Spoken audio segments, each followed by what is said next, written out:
story is Don't Let the Pigeon Drive the Bus, although it would work with any of the pigeon books, and you actually could make it lots of different animals. If you haven't read these stories, you should read these stories. They're really fun. My favorite is actually Don't Buy the Pigeon a Puppy, but Don't Let the Pigeon Drive the Bus is the classic, the first one, so we're going to start with that. But we're making pigeon biscuits today. You need 2 biscuits just from a roll of refrigerator biscuits, or you can make homemade biscuit dough if you want to.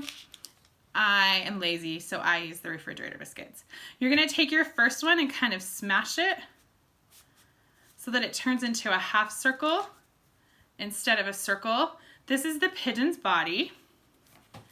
And the second biscuit is going to be his head. So we're going to kind of squish and pull this part down for a neck. This part becomes his head, and then we're going to pinch a little bit right here on the top to be his beak. You're going to stick them together. I usually can just squish it. If you can't get it to work, you can put a little bit of water on it, but this dough is pretty forgiving. We'll just squish them together so that it's hooked together, and then stick it on your parchment. You'll notice my name, there's more than just me doing it today, and I want to make sure I get my pigeon back. So I put my name on my parchment, and the parchment can go right in the oven, and that just helps everyone make sure they get theirs back.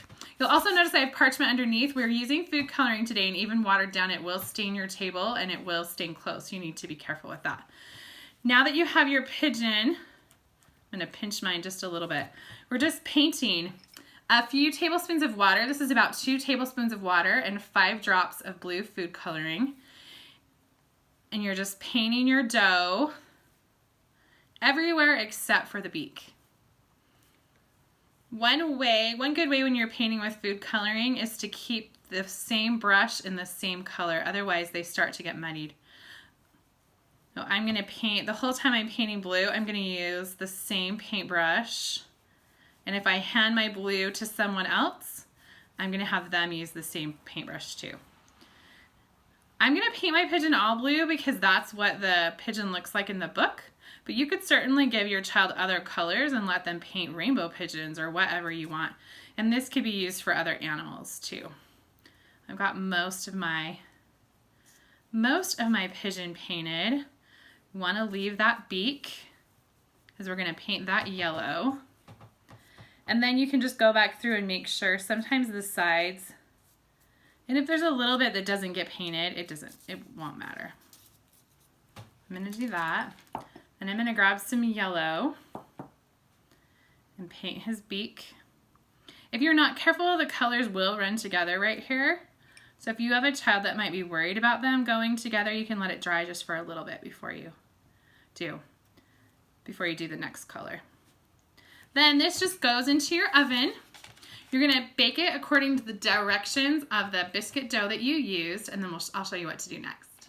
Okay, so we baked them in the oven. These baked for 10 to 13 minutes, so they're done, and I let it cool. It's still a little bit warm just so we can push things in.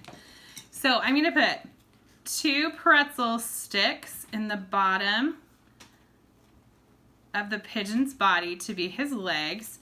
And then for eyes, I love these little candy eyes, but you can use M&Ms, you could use, I have raisins, you could just use raisins, you could use chocolate chips, whatever you have.